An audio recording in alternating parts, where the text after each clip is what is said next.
창원에서 또 이렇게 그 도시재생 관련된 모임을 하고 계세요. 그래서 그 모임에 계신 분들 영상 항상 보시고 계시죠? 이번에 체크합니다.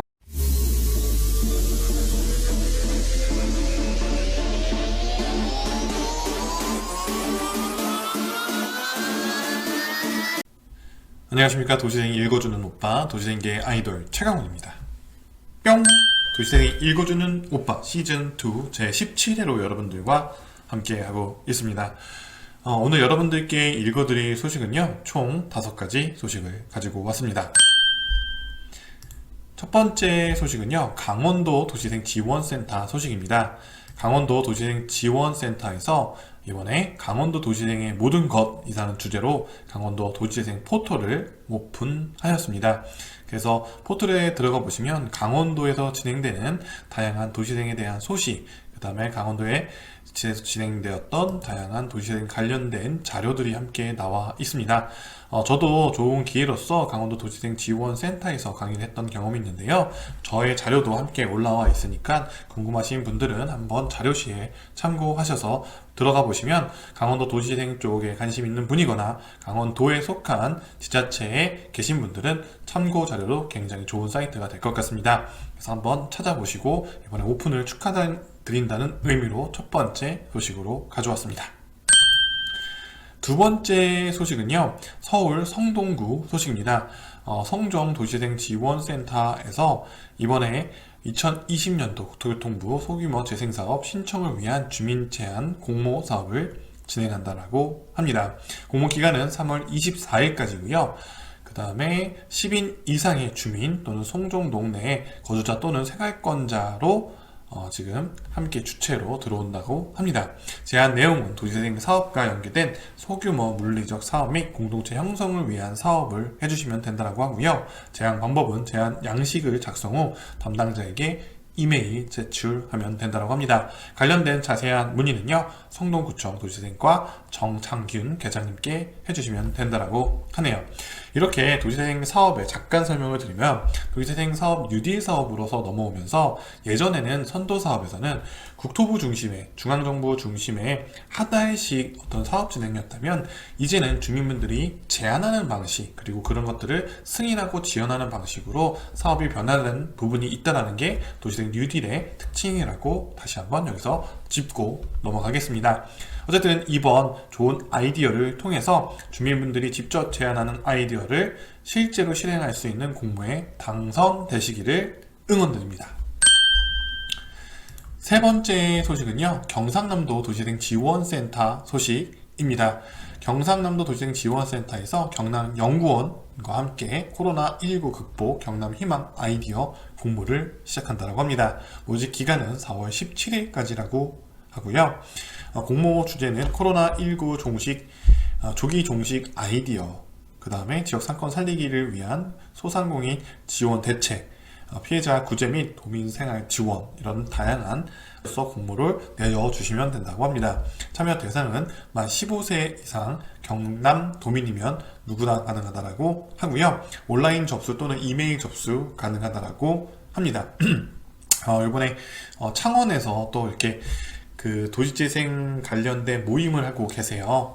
그래서 그 모임에 계신 분들 영상 항상 보시고 계시죠? 이번에 체크합니다. 그래서 이렇게 그 공모전 제가 공유해 드릴 테니까 한번 참고해 보시고, 그 외에도 경남권에 계신 분들은 이번 대책을 통해서 우리 주민분들에게 좋은 아이디어를 통해서 지금의 코로나19를 잘 슬기롭게 해결할 수 있는 하나의 작은 발판을 마련해 봤으면 좋겠습니다. 네 번째 소식은요, 고양시 소식입니다. 고양시 능곡 도시재생 현장 지원센터에서 335모 행복한 능곡마을 만들기 도시재생 주민공모 사업을 진행한다고 합니다. 접수 기간은 3월 20일 6시까지라고 하고요. 사업 기간은 5월부터 11월 말까지 진행이 된다고 하네요.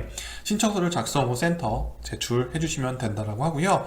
그리고 이메일도 접수 가능하다니까 참고해 주시기 바랍니다. 공모는 두 가지로 나눠서 진행이 되는데요. 일반 공모와 기획 공모로 나눕니다. 일반 공모는 건당 500만원, 기획 공모는 건당 200만원에서 1000만원까지 지원이 된다고 하니까 내가 맞는 공모에 참여해 보시면 더 좋을 것 같습니다. 자세한 문의는 능곡 도시재생 현장 지원센터로 해주시면 됩니다.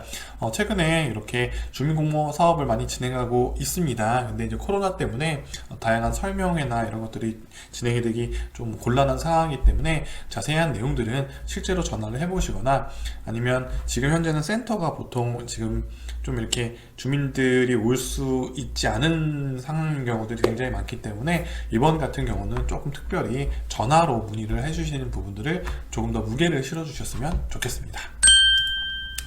마지막 소식은요, UN 해비타트 소식입니다. UN 해비타트의 본부에서요, 도시생 글로벌 인재 8명을 선정한다라고 합니다. 국토교통부와 한국토지주택공사는 UN 해비타트 본부가 어디냐면 케냐 나이로비에 있는데요, 근무할 UN 청년 전문 봉사단 8명을 선정한다라고 합니다. 선발된 청년들은요, 6개월간 UN 해비타트 본부 도시재생 관련 부서에 배치돼 실무를 익히고 도시재생에 대한 다양한 주제의 강연, 토익, 진로, 컨설팅 등 맞춤 특화 프로그램에 참여하게 된다고 합니다. 관련 분야 2년의 경력만 있으면 되고요. 22세부터 34세 이하 청년이면 누구나 지원할 수 있다고 합니다. 여기서 그때도 한번 말씀드렸듯이 지금 현재 도시재생 분야에서 청년들이 2년 이상의 경력을 갖기가 쉽지가 않아요. 왜냐면 그 활동가로 활동한다던가 이런 분야의 공모 기획자로 활동하더라도 그런 것들을 공공기관에서 인증받기가 굉장히 어려운 시스템이기 때문에 이런 부분들은 조금 완화되거나 해야 되지 않을까 생각이 듭니다. 학사 이상 학력 소자재로서 그러면은 사실은 실제로 더 힘들 수도 있습니다. 그래서 이런 부분들은 기획 단계에서 조금 현장의 전문가의 의견을 좀 담아 주시기를 그리고 함께 논의해 주시기를 요청드립니다. 지원 접수는 10일부터 4월 5일까지 진행이 된다고 하고요. 서류와 면접 심사를 통해 최종 8명을 선정한다고 합니다. 자세한 내용은 UMV 누리집과 또는 도시재생 정보체계 누리집에서 게시된 채용 공고문을 통해 확인하실 수 있다고 합니다. 오늘 총 이렇게 5가지 소식을 전해드렸고요. 도시재생 읽어주는 오빠도 지금 현재 비대면 강의를 굉장히 많이 준비를 하고 있고 관련된 콘텐츠 기획을 참여하고 있습니다. 이렇게 제가 한 2년 전부터 도시재생에 대한 사이버 대학의 필요성을 굉장히 많이 말씀을 드린 부분이 있었는데요. 이제는 이제 필요가 아니라 필수가 되지 않았나 생각이 듭니다. 이제 도시재생 온라인 대학, 도시재생 사이버 대학은 필요한 게 아니라 필수다. 거기에 선두주자 도시재생 읽어주는 오빠와 함께 한다면 그 과정은 굉장히 행복할 겁니다. 언제든지 불러주시고요. 함께 하도록 하겠습니다. 도시재생 읽어주는 오빠 오늘 여기까지 하도록 하고요. 또 다음 회로 만나 뵙도록 하겠습니다. 안녕.